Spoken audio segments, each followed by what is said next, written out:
Alors, justement, donc ces questions sur l'homme et sur les compétences, etc. Nous allons l'aborder maintenant dans le cadre d'une table ronde qui doit tenter de répondre à la question suivante. Est-il possible de créer une certification Big Data, certification qui soit indépendante en France? Et là, donc, on va se poser la question de l'intérêt, de l'opportunité, de la faisabilité, et puis on verra peut-être ultérieurement les modalités, mais en tout cas déjà, intérêt, faisabilité. Eric, je te propose de prendre le lead de cette table ronde. Donc, on a Oui, un petit moment devant nous. On a prévu 3 quarts d'heure pour cela. oui. Donc, messieurs les participants, n'hésitez pas à poster quelques questions, quelques idées, quelques points de vue sur le sujet qui viendront un peu challenger nos experts. Et Florent relaiera vos idées et vos questions, vos propositions aux conférenciers.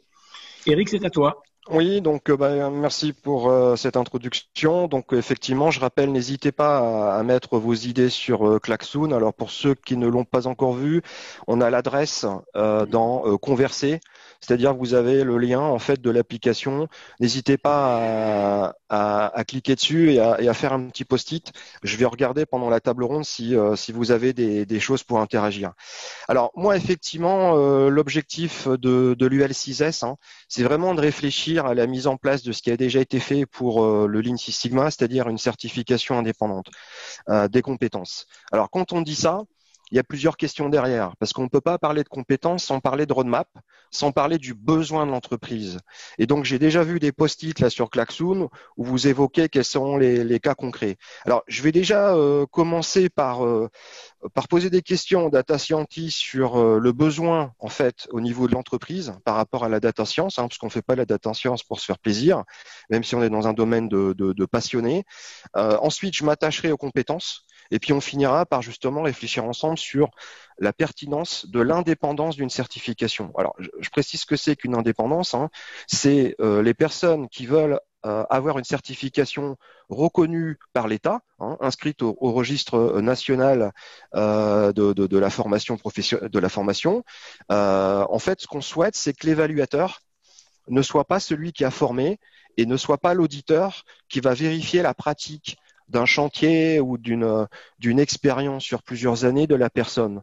C'est-à-dire qu'on a bien compris, il y a un évaluateur qui va auditer en fait une pratique et il y a un examinateur qui va en fait écouter la soutenance d'un candidat. Et donc on a cette indépendance et c'est pas le formateur. Ça, on y tient beaucoup au niveau du L6S parce que il est clair que nous on écarte quand même pas mal de candidats de par cette indépendance, ou le fait de réunir, comme le disait en introduction Alain, les différents acteurs, à savoir les écoles, les industriels, des sociétés de services, des consultants, on l'a pas dit, mais il y a aussi Bernard Murray qui a écrit la norme Lean Six Sigma au niveau de l'AFNOR. Ça permet également d'avoir un regard à 360 de ce qu'on peut attendre au niveau des compétences. Alors, sans plus attendre, je vais démarrer par poser une question qui est toute simple. Au niveau d'une entreprise, ça apporte quoi le big data et la data analyse? Ça rapporte quoi? Et je préciserai même, par rapport aux sociétés qui ont déjà implémenté du Lean, et puis est-ce que le big data, ça pourrait marcher dans les sociétés qui n'ont pas encore implémenté le Lean? Et pour répondre à cette première question, je vais laisser la parole à ceux qui n'ont pas encore parlé, à savoir l'équipe Google. Donc, je vais poser la première question à Alexander.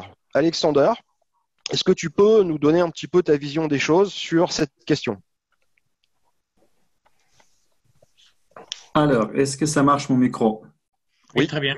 parfait. Ok, super. Donc, effectivement, nous, on a vraiment beaucoup d'expérience avec industrialisation des produits ML, surtout pour nous-mêmes, parce on a plus, maintenant, on a 9 applications avec le plus qu'un milliard d'utilisateurs dans le monde entier. Et toutes ces applications, ils sont alimentées par les algorithmes d'apprentissage automatique. Surtout que dans le Google Cloud, on travaille beaucoup avec l'industrie et avec les acteurs principaux de l'industrie. Par exemple, on a le cas d'usage dans le domaine de l'énergie, où il y a les stations éoliennes qui sont il y a vraiment les procédures assez coûteuses pour vérifier tout l'état d'infrastructure. Et avec un de notre partenaires, ce qu'on a fait, on a utilisé les drones pour filmer vraiment chaque élément de station éolienne. Et après, on avait utilisé les outils de AutoML Vision qui permettent les experts dans le domaine, experts de métier qui peut-être manquent un peu l'expérience dans le apprentissage automatique, d'utiliser toutes ces expertises et en fait passer à quelque chose d'assez réactif. Donc, dans ce cas d'usage, le retour d'expérience de côté de client, c'était qu'à place de 2 semaines de traitement de données par l'opérateur, c'était 2 jours. Oui. Et donc, tout ça, c'est vraiment c'est quelque chose de très pertinent pour nous, pour les acteurs de marché. Après, si on regarde de côté de compétences et de certification, ça c'est nous, on joue aussi sur les questions de certification, mais ces certifications que nous, on propose, c'est vraiment les choses qui sont liées à notre outil et notre plateforme. Donc, je pense que c'est plus important d'avoir les certifications un peu indépendantes parce que si on peut vérifier bien les compétences d'outils concrets, les certifications par les fournisseurs de logiciels ou par les fournisseurs de plateformes, elles ne sont pas toujours adaptées à vérifier les capacités générales de compétences dans le domaine. Donc, c'est ça ma point de vision personnelle. Merci Alexander. Est-ce que Jean-Luc, tu souhaites ajouter quelque chose pour l'équipe Google ? Oui, merci. Bonjour à tous, tout d'abord. Oui, je crois que c'est important, comme Alexandre l'a souligné, on a plusieurs exemples dans le domaine industriel, on les détaillera par la suite, mais je crois que quand on avance sur une démarche data, il faut comprendre qu'il n'y a pas que la partie technique. On va apporter dans l'entreprise un changement de culture, un changement dans les processus, un changement dans la manière dont on va aborder les difficultés. Et la data peut amener des choses intéressantes à ce point de vue-là, parce que si on est data-driven, entre guillemets, basé sur la data, on va se baser sur des informations factuelles et non plus sur des opinions. Donc on va essayer de limiter l'émotionnel. Vous avez tous connu des interfaces un peu difficiles entre des projets ou même à l'intérieur d'un projet, parce que chacun a son avis et sa vision et sa vérité. Travailler autour de la data, c'est rétablir une sorte de vérité factuelle qui peut être vérifiée par tout le monde et qui va limiter ces zones de conflit. Je pense qu'un autre aspect qui est important aussi, la data science, c'est pas magique.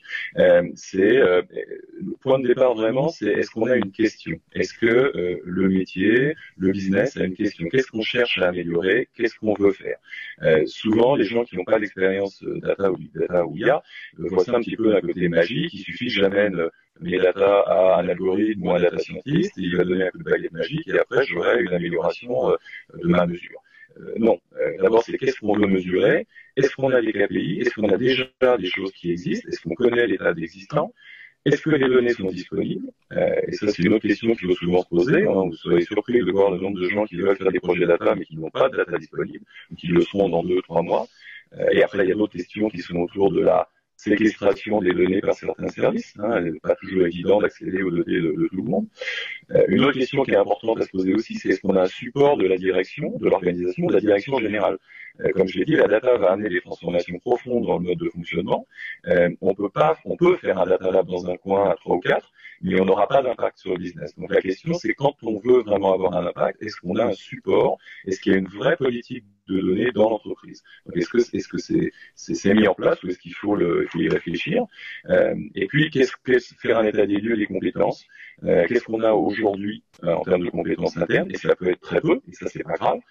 Ou est-ce qu'on en a déjà beaucoup? Est-ce qu'on a des biais par les compétences internes ou pas? Donc vous voyez, il y a un certain nombre de questions à se poser avant de démarrer le projet data, et toujours en lien avec l'impact business et les métiers. C'est fondamental et je reviendrai tout à l'heure. Merci beaucoup Jean-Luc. Alors maintenant, je vais poser la question à 2 personnes vraiment que je remercie d'être présents parce que ce sont des data scientists qui codent, qui savent coder. Comme l'évoquait Florent tout à l'heure, on a des data scientists qui codent en R, en Python. Là, on a du lourd, hein, j'allais dire aujourd'hui. On a Antoine qui est le CEO de GEDA qui fait des formations de bout de camp, hein, c'est-à-dire carrément, littéralement des camps de combat en IA, en fait, pour apprendre dans un laps de temps très court à coder. Antoine, je te repose la question vraiment orientée sur l'entreprise où Jean-Luc a été très clair un petit peu sur les prérequis. Pour toi, ça apporte quoi et ça rapporte quoi la data science? Oui, merci Eric. Bon, j'espère que tu n'as fait peur à personne en disant que qu'on était un bootcamp de combat, mais effectivement, ouais, on apprend le code chez nous et on met un peu les mains dans le cambouis. Et en fait, ce que je dirais, c'est que je rejoins un peu ce qu'avait dit l'équipe Google avec Jean-Luc notamment. C'était que en fait, je trouve que la data science a eu un peu, il y a eu quand même une vague énorme de mode de la data science. Il faut absolument faire des algorithmes de data science, etc., etc. Et en fait, beaucoup de boîtes ont sorti des proof of concept, des POC, etc., qui fonctionnaient très bien sur un petit bac à sable. Et il s'avère qu'il y a pas mal de choses qui sont tombées à l'eau simplement parce que les boîtes n'étaient pas vraiment prêtes non plus à accueillir des projets data ou d'intelligence artificielle, des algorithmes de machine learning. Et un exemple tout simple, ça peut être, j'ai fait un algorithme de réseau de neurones comme on parlait au départ, et puis en fait, le réseau de neurones, il performe super bien, et en fait, on se rend compte que les équipes métiers, en fait, elles veulent un algorithme qui soit explicable. Or, les réseaux de neurones sont un peu black box, et on se retrouve en fait à avoir eu des data scientists qui ont bossé 3 mois sur le sujet, et que le projet tombe un peu à l'eau. Donc ça, je pense qu'il y a une histoire aussi aujourd'hui dans la data d'avoir une vision un peu globale de comment les choses s'inscrivent, que il n'y a pas que l'algorithmie, il n'y a pas que vraiment justement la data science pure, il y a aussi toute une partie d'infrastructure dont on parlera peut-être un peu après sur l'exposé, mais qui est liée à de la data engineering. Il y a des nouveaux métiers aussi qu'on appelle machine learning engineer qui justement sont là pour penser un peu le processus du début jusqu'à la fin. Donc voilà, donc je pense qu'il y a cette partie-là aussi qui est quand même extrêmement importante. Et après, en termes de valeur pour les boîtes, nous souvent ce qu'on a vu avec les entreprises qu'on a accompagnées sur des POC, c'est que souvent en fait les problématiques, les boîtes les connaissent. L'IA, en fait, on va pas très souvent, il y a beaucoup de cas d'application où il y a des choses très révolutionnaires où on va travailler sur les cas un peu sexy de voitures autonomes, d'objets connectés, etc., etc. Il y a aussi très souvent des problématiques qu'on connaît très bien, que les boîtes ont déjà travaillé, sur lesquelles les boîtes ont déjà travaillé, et que l'IA peut permettre d'ouvrir une nouvelle optimisation et de gagner plus en productivité. Dernièrement, on travaillait par exemple avec des entreprises de retail. Dans le retail, justement, une des grandes problématiques, c'est comment est-ce qu'on peut faire en sorte d'avoir des systèmes de promotion qui soient hyper efficaces pour justement favoriser les ventes, etc., etc., pendant des périodes de soldes, par exemple. Ça, typiquement, c'est des problématiques qui sont déjà là, qui existaient déjà et sur lesquelles l'IA a permis juste d'avoir des promotions qui sont plus efficaces. Et les quelques pourcents d'optimisation qu'on gagne en mettant un algorithme de machine learning en place et en production et qui fonctionne bien, ces quelques pourcents-là, ça peut effectivement nous faire monter du CA de beaucoup en termes de volume quand on s'appelle, je sais pas, quand on s'appelle Lagardère, Travel Retail ou ce genre de choses, quoi. D'accord. Voilà.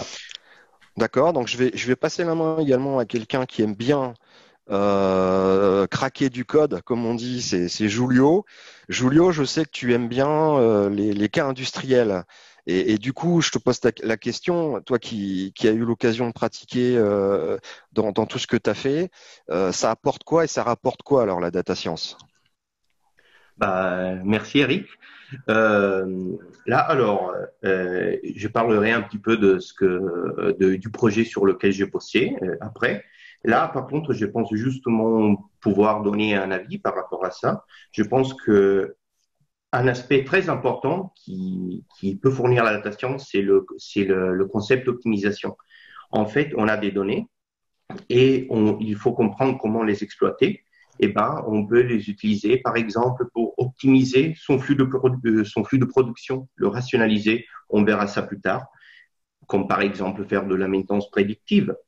On peut, par exemple, dans un contexte énergétique, optimiser la consommation. La consommation et, par exemple, optimiser le flux d'énergie par rapport à certains arrondissements. On peut, si on est une entreprise, on va dire Netflix, on propose des vidéos, et ben, en utilisant la data, on peut par exemple améliorer son offre, améliorer ses recommandations et fournir au client finalement un service qui est plus complet et plus intéressant, quoi. Et là, toute dernière chose, justement, comme ça a été évoqué avant, la data, les données synthétisent un peu l'ensemble des connaissances de l'entreprise. Et donc, justement, quand on pioche dans les données, il faut comprendre qu'est-ce qu'on peut en faire.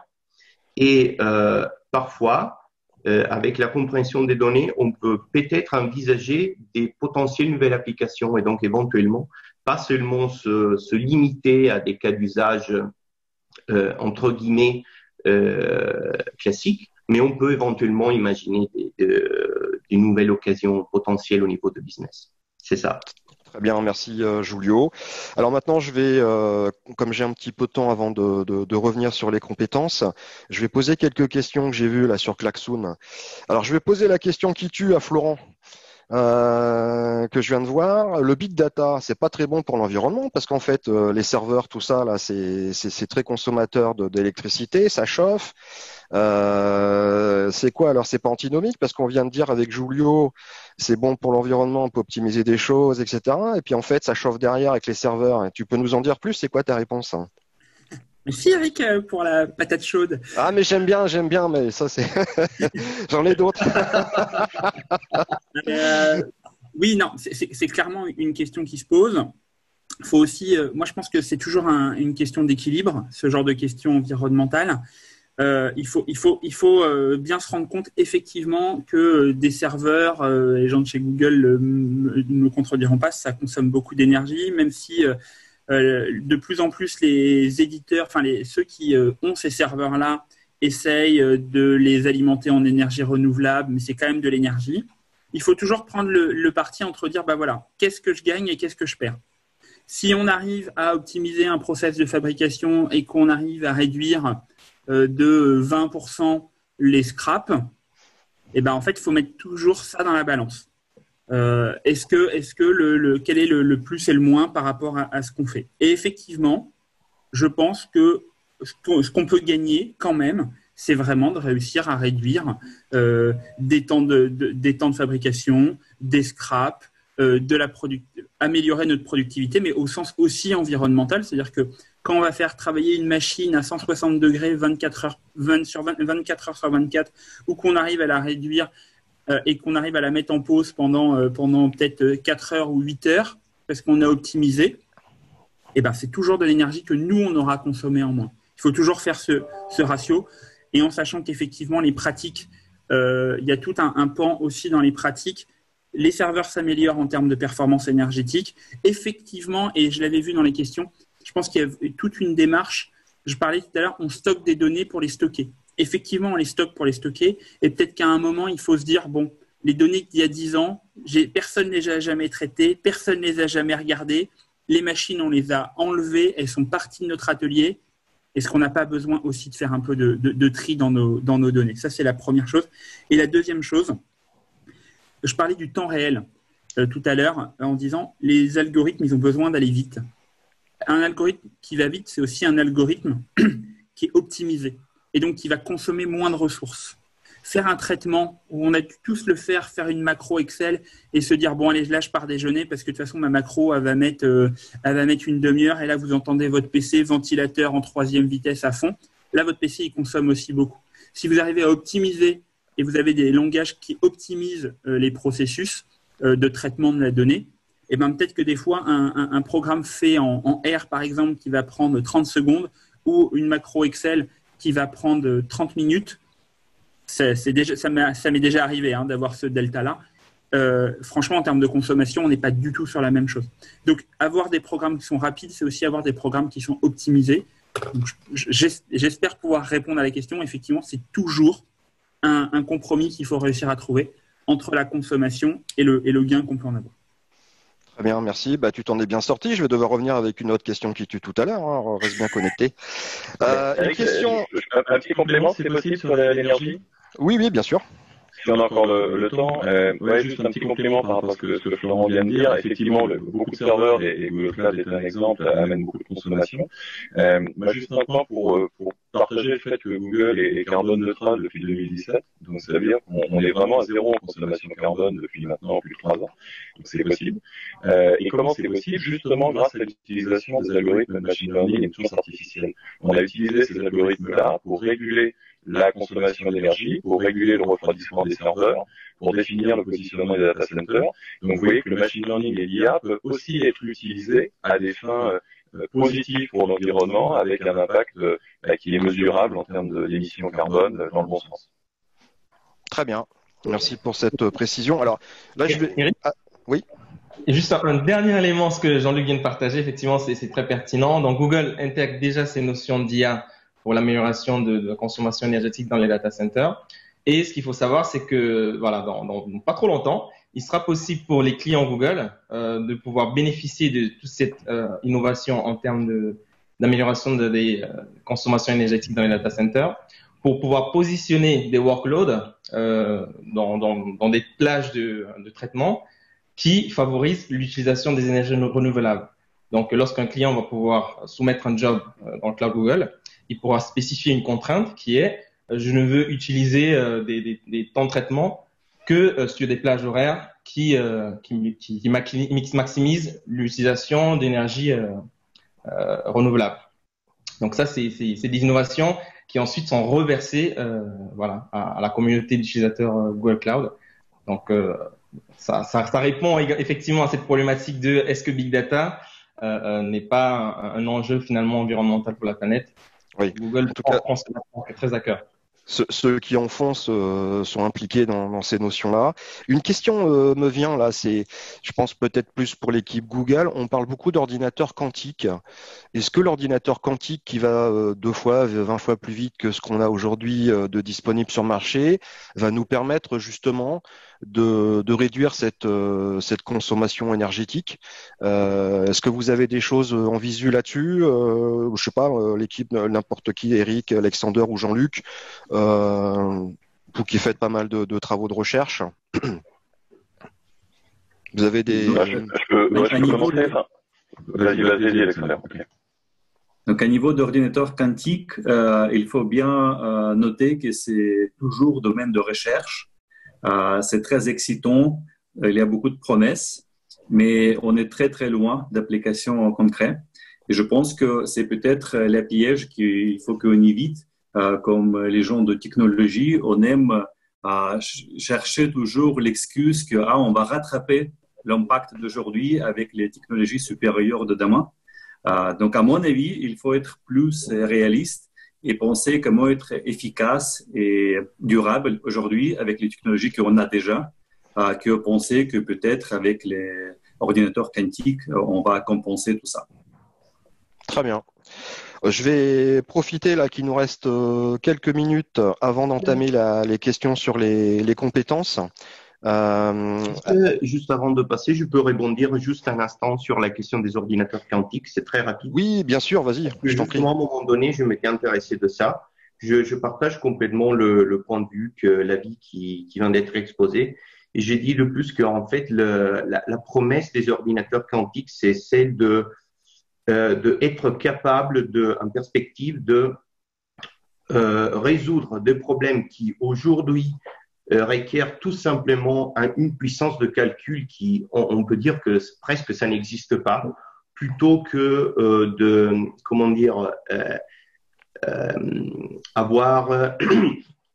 plutôt que pour les utiliser pour des problèmes qu'on peut se dire qu'on peut déjà les résoudre sans trop de soucis.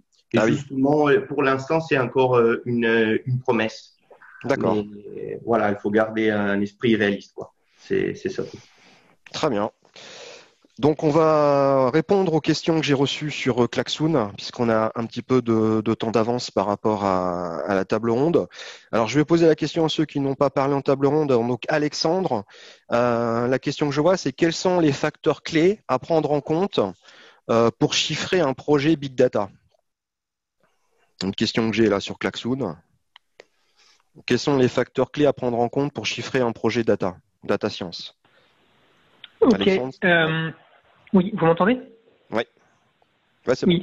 Je pense qu'un des éléments, alors il y a certainement beaucoup de facteurs, mais le facteur fondamental, à mon sens, sera lié au volume de la donnée et à la quantité de données qu'on souhaite avoir. Alors bon, ça peut dépendre en fonction des types d'applications, mais bien évidemment, c'est quelque chose qui a été évoqué tout à l'heure. Souvent, il y a des gens qui envisagent de faire un projet data sans réellement avoir de data, d'autres gens qui veulent faire un projet data et la première question qui se pose, c'est quel est le volume de data dont j'ai besoin pour atteindre mon application. Et je pense que la partie la plus dure qui sera liée au chiffrage, ce sera le coût lié à l'acquisition, la collecte et le stockage des données. Sachant que ça peut être des données dont on a à disposition, des données qu'on doit aller chercher. Donc je pense que la question n'est pas évidente à répondre comme ça, mais je pense qu'un élément fondamental, ce sera d'avoir cette approche-là et cette compréhension de quelle est la quantité de données dont j'aurai potentiellement besoin et quel sera le coût associé à récupérer cette donnée-là. Est-ce que je l'ai déjà ou est-ce que je dois aller la chercher et à la stocker par rapport au volume, combien de temps je vais devoir la garder dans le temps, comment je la qualifie, etc. Très bien, merci. Alors pour Souel, je vais te poser une question également de Klaxoon. Donc là, c'est du live pour toutes les questions. Comment certifier les hommes sur quelque chose qui est fait par les machines? Et du coup, je rebondis sur votre présentation, parce qu'on a vu tout à l'heure entre machine learning et deep learning. En machine learning, on a du engineering factoring qui est fait par l'homme. En deep learning, on a une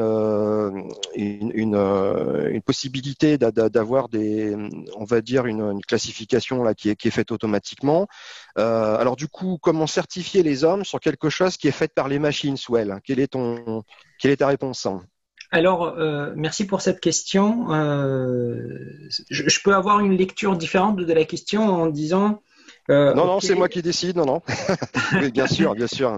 C'est juste pour dire, en fait, aujourd'hui, on a un programme fait par du machine learning ou deep learning, de l'intelligence artificielle en général.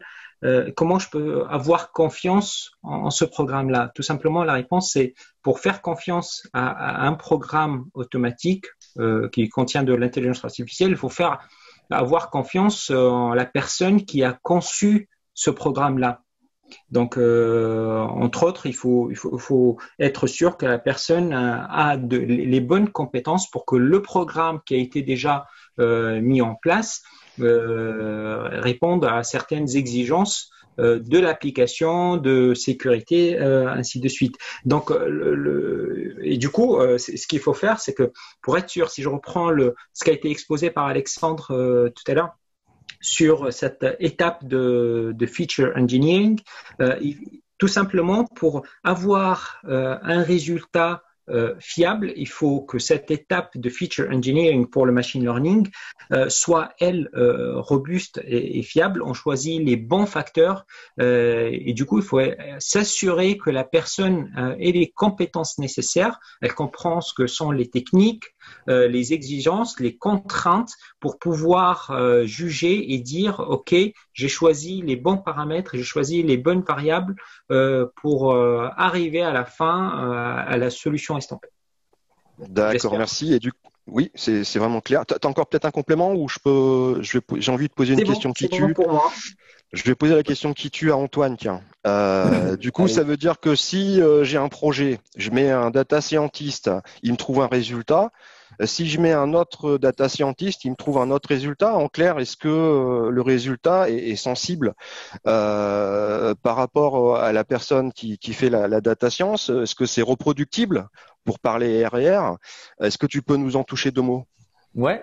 Alors, si je devais répondre à la question de manière assez directe et franche, je dirais qu'effectivement, il y a un peu de temps, on pouvait mettre deux data scientists sur les mêmes jeux de données et on aurait deux résultats assez différents. Tout le but, effectivement, c'est d'essayer. Aujourd'hui, en vrai, c'est d'essayer de trouver un moyen d'avoir quelque chose qui est reproductible. peut-être pas à l'exact, mais de toute façon, on reste sur de la statistique. Hein. Et du coup, ça me permet aussi de suivre un peu avec la question comment est-ce qu'on peut certifier des hommes sur quelque chose que fait une machine. En fait, c'est vraiment la chose sur laquelle on travaille, ça reste quand même de la statistique. Hein. Parce qu'on parle très souvent de modèles d'intelligence artificielle. Ces modèles-là sont pas si intelligents que ça. T'en parlais, Eric, au départ, en vrai, on essaie de simplement faire une fonction f de x qui va pouvoir trouver un y. Les réseaux de neurones, par exemple, qui sont de l'intelligence artificielle, c'est juste un autre moyen d'approcher une fonction qui va bien exprimer votre y. Donc, un data scientist, son but, ça va être d'essayer de faire en sorte que cette fonction que vous allez approcher par votre réseau de neurones, vos arbres de décision, etc., elle puisse modéliser au mieux la réalité pour que à chaque fois, vous ayez un modèle qui puisse, à la fin, généraliser un cas. Ça peut être de la prédiction, je ne sais pas, d'un objet sur une photo, qu'il puisse bien généraliser, bien comprendre les features qui font que sur la photo, il y a un chat, ou sur la photo, il y a un canard, ou sur la photo, il y a un chien. Donc, voilà. Le truc, c'est qu'il y a plein de choses qui font que ça peut changer. Déjà, simplement, que quand vous avez sur 2 ordinateurs différents, si vous prenez 2 data scientists, en fait, ce n'est pas vraiment les méthodes qu'ils vont utiliser. C'est aussi parfois simplement l'ordinateur qu'ils vont utiliser eux-mêmes. Si vous prenez des ordinateurs qui sont très lents, par exemple, ou qui sont un peu vieux, versus des ordinateurs dans le cloud hyper puissants qui tournent hyper vite, vous pouvez avoir des différences de performance simplement dans le fait que l'entraînement va avoir pris moins de temps d'un côté que de l'autre. Et là, c'est simplement des petites manivelles qui ont été tournées un peu plus rapidement que d'autres ou un peu différemment que d'autres. Et donc, vous aurez peut-être des résultats à quelques pourcents, peut-être moins de pourcents, des quelques dixièmes, centièmes de pourcents différents, mais ça restera un modèle généralisé et généralisable. Et voilà. Donc ça, c'est pour ça. Et ensuite, sur la méthodologie, donc effectivement, un data scientist, il va, même si le modèle va trouver lui-même comment approcher sa fonction f de x, c'est lui qui va créer le modèle. C'est un peu un architecte finalement. C'est pas parce que c'est pas vous qui posez les briques qui vont construire la maison que vous n'avez pas pensé comment la maison va être construite, si je peux faire une analogie un peu comme ça. D'accord. Voilà, donc après, il y a vraiment, d'ailleurs, si vous pouvez voir des projets de data scientist, des lignes de code, il y en a pas mal, et des façons de penser avec des data scientists, il y en a vraiment beaucoup, quoi. Et ça me permet également de rebondir sur le fait que notre 2e conférence qui aura lieu en septembre, le 24 septembre, organisée par mon collègue Christophe, portera justement sur l'architecture autour de la data science. Il n'y a pas que la data analyse, il y a aussi la data architecture, et c'est une vraie valeur ajoutée d'un data scientist. Alors maintenant, on va rentrer dans le vif du sujet. La question qui a d'ailleurs été posée par Klaxoon, c'est quelles sont les compétences clés pour un data scientist? Alors, je pense qu'on peut sans doute y répondre avec cette typologie d'un expert qui est savoir, savoir-faire, savoir-être et faire savoir. Et je vais reprendre un tour de piste et on va redémarrer. Je vais redémarrer par Florent. C'est toi, quelles sont les compétences clés pour un data scientist? Alors, la data science aujourd'hui, moi j'aime bien faire la comparaison entre un data scientist, c'est un peu comme les informaticiens. Vous allez comprendre où est-ce que je veux en venir. En fait, il y a 20 ans, on avait des informaticiens et on se disait qu'ils étaient capables de tout faire, programmer un ordinateur, configurer une imprimante, créer des profils sur Windows et aller dans le PC pour changer une barrette de RAM ou un disque dur. En fait, on se rend compte au fur et à mesure du temps qu'on a des gens qui se spécialisent et que, en fait, si vous voulez changer le disque dur de votre ordinateur, eh ben, il y a des informaticiens qui sont capables de le faire sans aucune difficulté. Il y en a d'autres qui vont vous dire c'est pas mon domaine de compétence et je suis compétent moi à manager un réseau.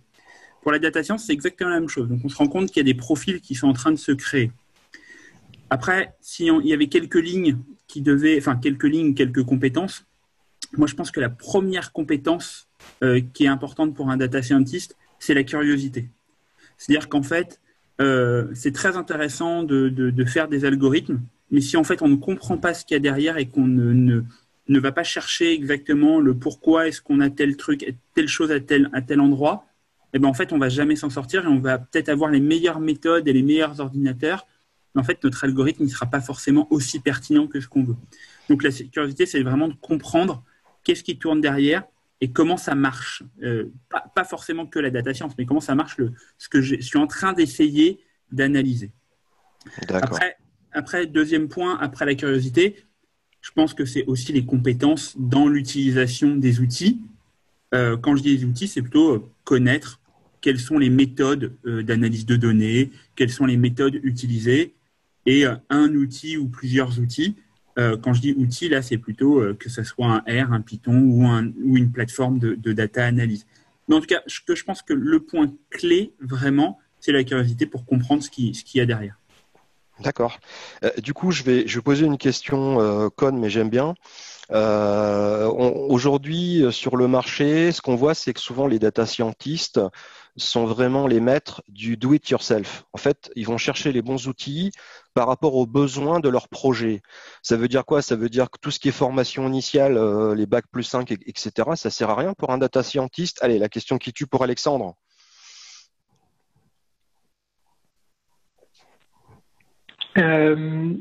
Donc oui, c'est vrai. En fait, il y a quelque chose qui est assez frappant en fait sur toutes ces méthodes et ces outils qui sont assez récents.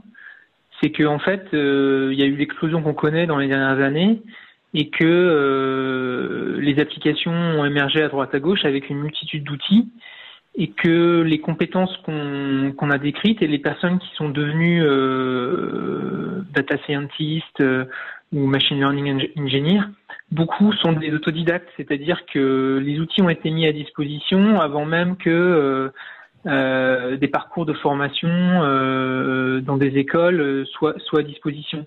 Donc je pense que le retard est en train d'être rattrapé là. Il y a beaucoup de formations qui prennent en compte ces entre guillemets nouvelles disciplines parce qu'elles sont pas vraiment nouvelles, mais elles ont pris un essor notable ces dernières années. Donc il y a beaucoup de formations qui sont en train de prendre ça en compte, qui créent des parcours pour former des gens, parce que on se rend compte qu'effectivement les applications sont multiples, les besoins sont nombreux et qu'il manque beaucoup ces compétences-là sur le marché et notamment pour l'industrie.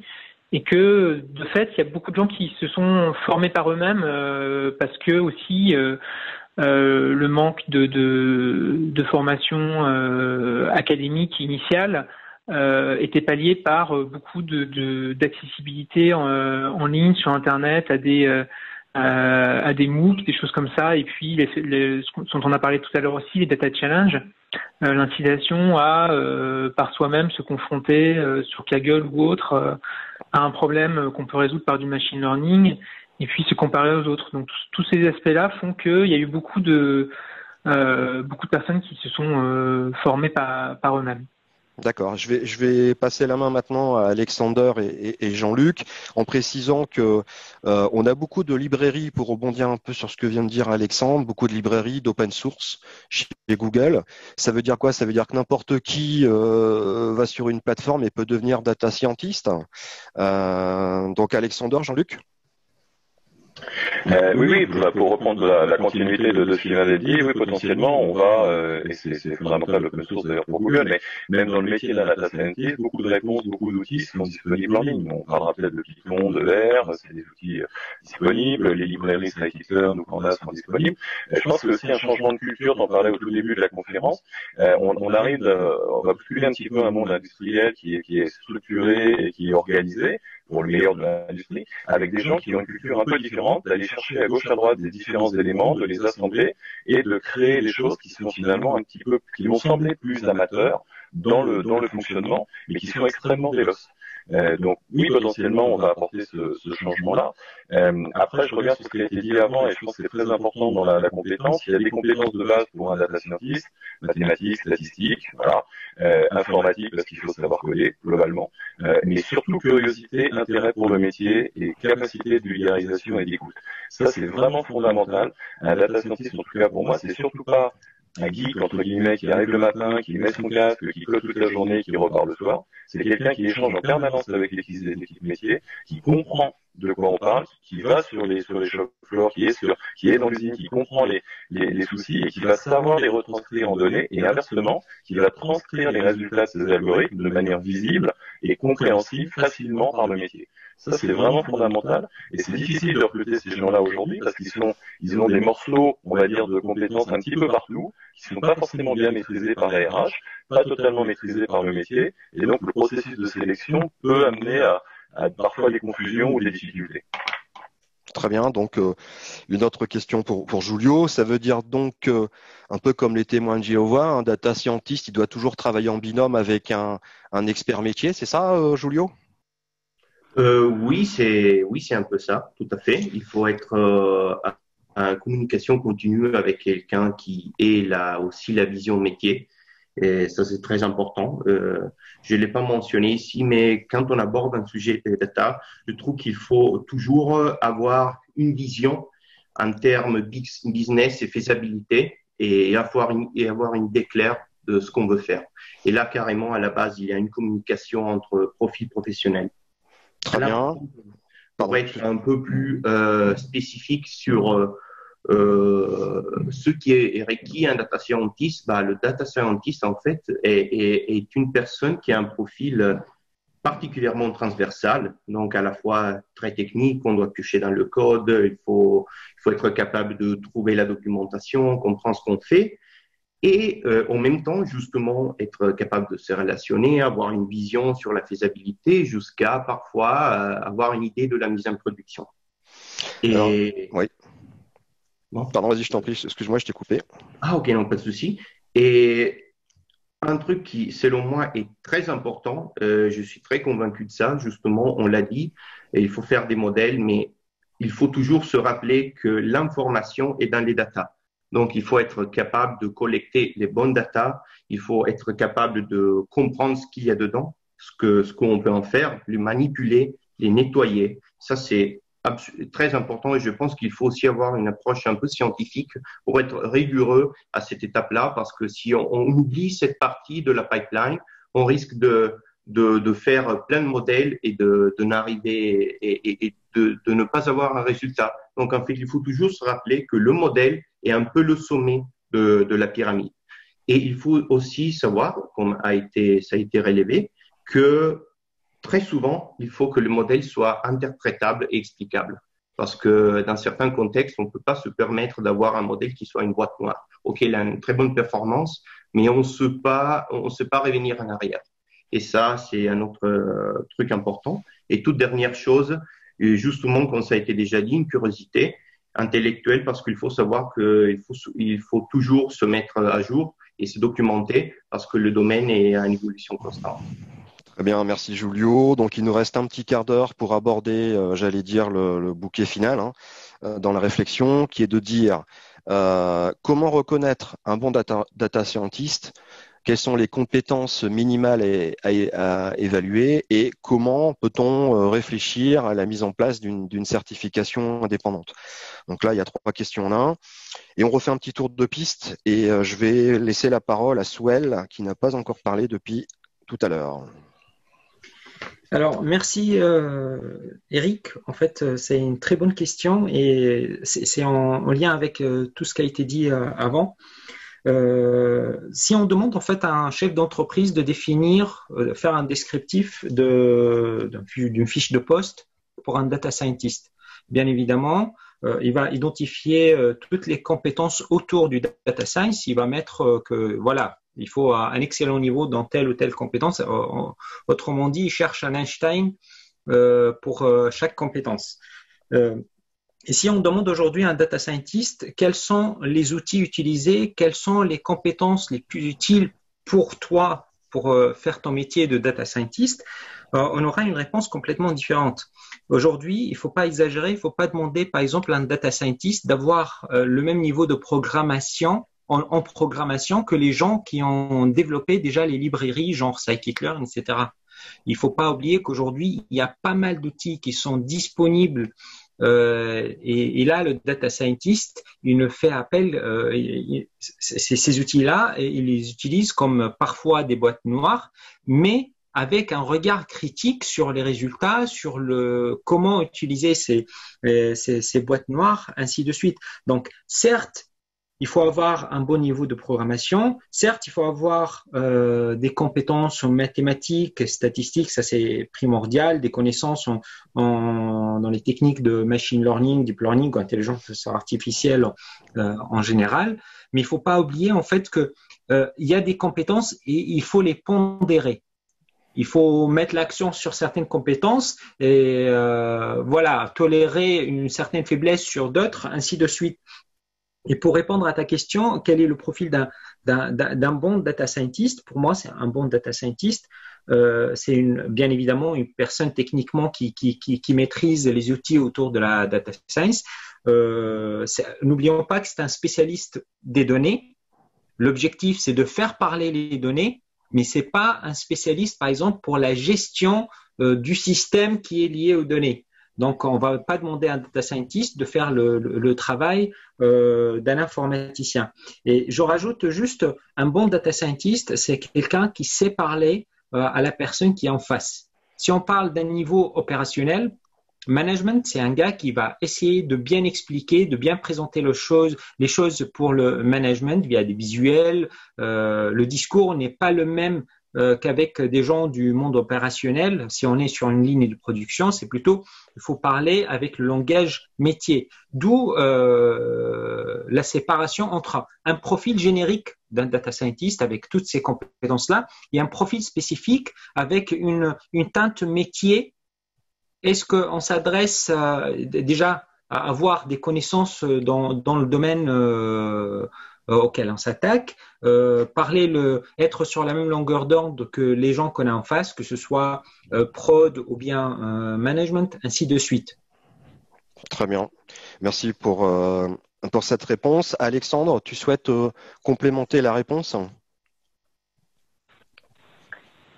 Oui, rapidement, je peux ajouter quelques mots. Effectivement, comment évaluer un bon data scientist?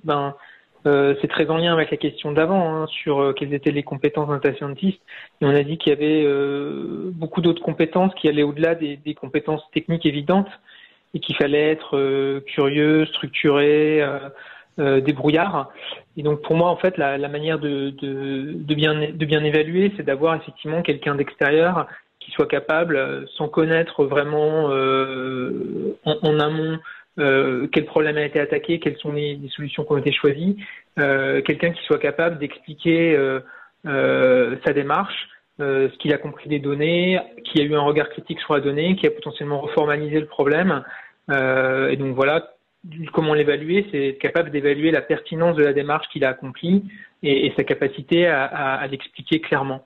Et surtout avec ce regard critique, où on l'a vu tout à l'heure dans le schéma qu'on mettait sur le Data Challenge, où il y avait vraiment un procédé itératif, c'est-à-dire qu'on ne va pas prendre le problème, le traiter une fois, obtenir un résultat et s'arrêter là. Il y aura vraiment une démarche itérative pour avoir une connaissance de plus en plus approfondie du problème, trouver les solutions adaptées aux erreurs ou aux problèmes qu'on a rencontrés dans les itérations précédentes, et ça aussi bien sur le modèle que sur la donnée. C'est vrai que c'est quelque chose qui est un peu dommage sur les data challenge, c'est que souvent la donnée elle est figée et elle évolue pas, alors que vraiment le data scientist, dans les compétences qu'on attend de lui, il doit avoir la capacité à faire itérativement des améliorations à la fois sur les solutions techniques qu'il propose avec les modèles qu'il développe et aussi sur le jeu de données qu'on lui a donné initialement, qui doit être capable d'améliorer ou à minima de proposer des solutions pour l'améliorer. Très bien, merci. Florent, même question. Alors, je rajoute quelques petits points que je vois dans Klaxoon. Il y a quelqu'un qui me dit qu'il a pris en Blablacar un data scientist qui avait un doctorat de maths à l'INSA de Lyon. D'où la question aussi, c'est est-ce qu'il y a certaines formations qui préparent mieux que d'autres à ces compétences, en fait, alors, à ces connaissances plutôt, compétences étant après avec la pratique. Est-ce que tu peux répondre aussi quand tu réponds à la question, quelles sont les compétences et l'avenir d'une formation, d'une certification indépendante, pardon? Alors, effectivement, il y a des formations aujourd'hui qui permettent. En fait, je pense que pour devenir data scientist, il y a plusieurs voies possibles. Il y a la voie académique, on va dire. Il y a des écoles d'ingénieurs qui aujourd'hui proposent des sections en data science. Je pense qu'il y a quelque chose qui est important, mais ça a été dit, pour faire le parallèle entre un bon modèle de machine learning qui est capable d'être auto-apprenant, c'est-à-dire qu'au fur et à mesure du temps, il va s'améliorer, se bonifier comme un bon vin. Un data scientist, c'est aussi le monde bouge, les algorithmes bougent, les méthodologies bougent, et donc c'est obligatoire de se tenir au courant très régulièrement des nouvelles choses qui arrivent. Ce qu'il faut juste comprendre, c'est que en fait, les deux outils vraiment de référence et de base qui sont utilisés, c'est R et Python, donc c'est deux langages. Et ce qu'il faut comprendre, c'est que c'est deux langages qui marchent avec ce qu'on appelle des packages. Alors, des packages, c'est quoi? C'est un peu des outils et on peut alors, je vais utiliser le mot acheter, mais en fait, tout est gratuit. On peut en récupérer, en acheter, en utiliser. Un coup, on utilise 5, et qu'on utilise 2, après, on va en utiliser 10. Et en fait, ces packages évoluent. Il y en a des nouveaux, il y en a qui meurent, il y en a qui naissent. Et donc, ça, c'est hyper important de se tenir au courant des nouvelles choses pour pouvoir utiliser les bons packages au bon moment et les plus optimisés. Et effectivement, hein, pour revenir pour la partie compétences, effectivement, je pense que tout a été dit. Il faut réussir à pouvoir verbaliser. Il faut réussir aussi à aller sur le terrain, aller expliquer. Il y a des questions tout à l'heure qu'on parlait avec la place de l'homme. Je pense que ce qui est important aussi, c'est qu'il faut réussir à ce que les gens qui font de la data science puissent aller sur le terrain, aller dans les usines, aller sur le shop floor, expliquer aux opérateurs qu'est-ce que ça va leur apporter et aussi répondre à leurs craintes en disant « mais ce machin-là, ça va me remplacer ?» Non, ce n'est pas le but. Et donc, du coup, c'est de bien expliquer quel est le rôle de ces outils et comment est-ce qu'on va s'en servir et à quoi ils servent réellement. Pour revenir sur la partie cursus, effectivement, aujourd'hui, il y a des formations qui existent. On va en voir aussi des formations. Il y a des gens qui se forment ou qui s'auto-forment avec des MOOC ou avec des formations en ligne pour devenir data scientist et pour avoir les outils pour pouvoir répondre aux problématiques. Merci Florent. Il nous reste 5 minutes pour clôturer la table ronde, ça passe vite. Donc j'ai vu certaines questions sur Klaxoon, on y répondra lors des interventions qui arrivent. Donc c'est normal. Je sais que les questions seront données, donc je laisse tomber certaines questions qui seront révélées par la suite. Et puis donc pour terminer, donc il nous reste 4 personnes, 4 data scientists pour répondre à la question. Donc toujours pareil, quelles sont les compétences clés? Mais je pense qu'on les a bien abordées. À quoi ça sert de mettre en place la certification indépendante et comment y arriver? Donc on va redémarrer par Alexander et Jean-Luc. Oui, je reviens pas sur les compétences, on est tous d'accord. Je pense sur la certification, c'est vraiment important et le mot indépendant est très important. Il me semble que ce qui manque aujourd'hui, c'est une certification qui se rapproche du métier. Quand on travaille, comme c'est notre cas dans l'industrie manufacturing, automobile ou aéronautique, de quoi on doit disposer pour avoir un data scientist dans ce domaine-là? Et soit on part des écoles, soit on part de l'académie et on va donner un vernis industriel aux data scientists. Bon, c'est un choix. Soit on part des écoles d'ingénieurs type, je sais pas, ENSAM, on a cité quelques-unes, qui sont des super-héros, des gens qui viennent vraiment du métier et on leur donne la culture data. Mais dans tous les cas, aujourd'hui, je crois pas qu'on ait cette certification-là. Donc c'est peut-être un rôle pour le SIS d'avancer dans ce domaine-là.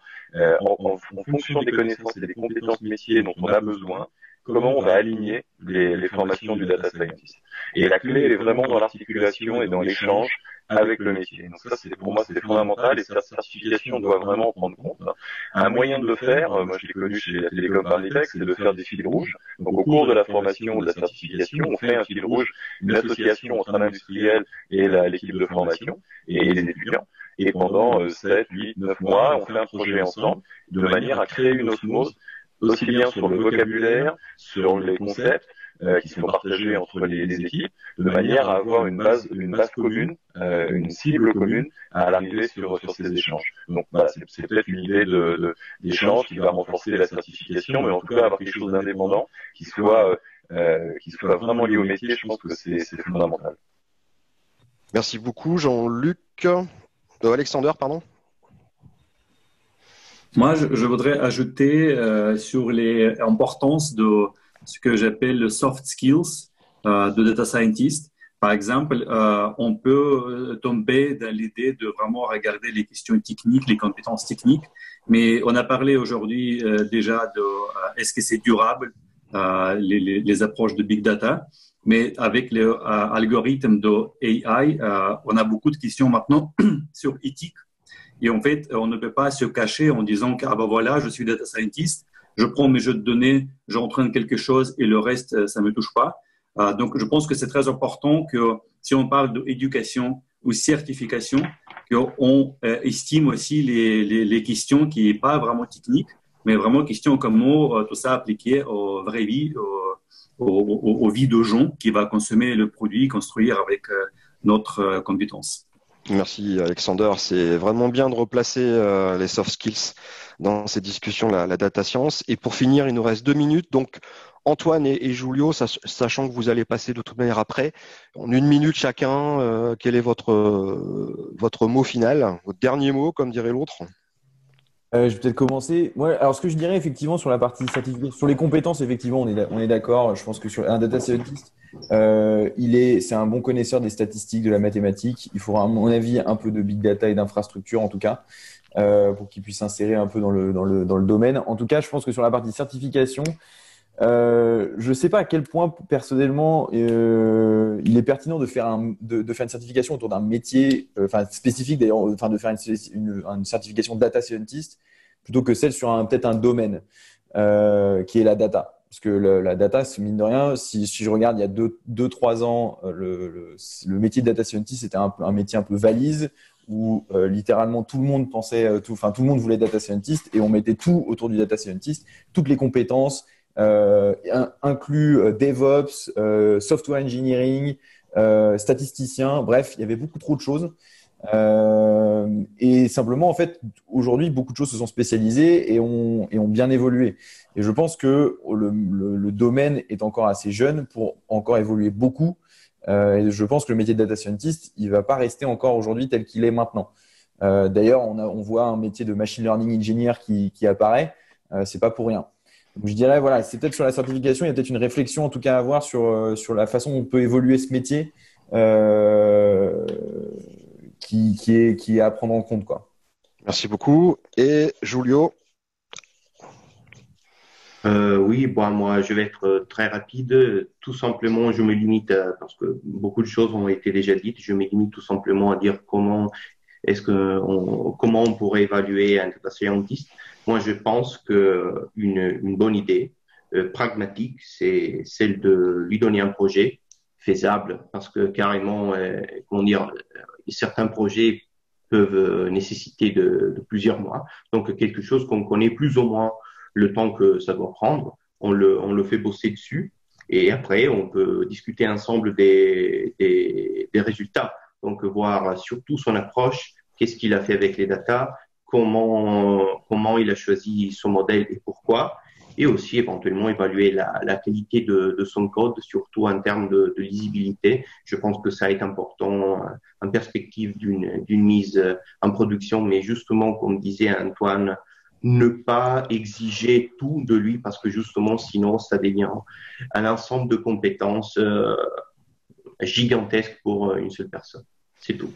Merci beaucoup, Julio. Je pense que ce tour de table était surtout un beau réseau de neurones humaines. Donc, ça me fait plaisir d'avoir pu animer vraiment cette table avec vous tous. Et on va repasser la main à Christian pour la suite du programme avec 2 nouvelles interventions. Donc, une de Google et une autre de GEDA. Voilà, Christian, je te repasse la main. Oui, merci Eric, tu as été brillant une fois de plus. Nous te félicitons pour cette animation tout à fait dynamique et pertinente et instructive.